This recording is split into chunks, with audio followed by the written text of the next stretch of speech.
Now, who are the Jewish people? The remaining southern tribes of Israel. The tribe of Judah inherited the land of Judea, including the city of Jerusalem, and the Jewish people became synonymous with the southern tribes of Israel.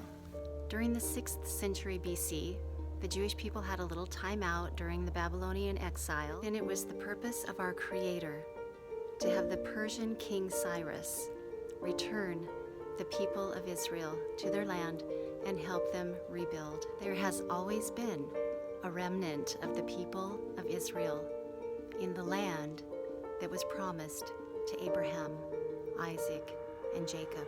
Israel was very much in the land during the 1st century A.D.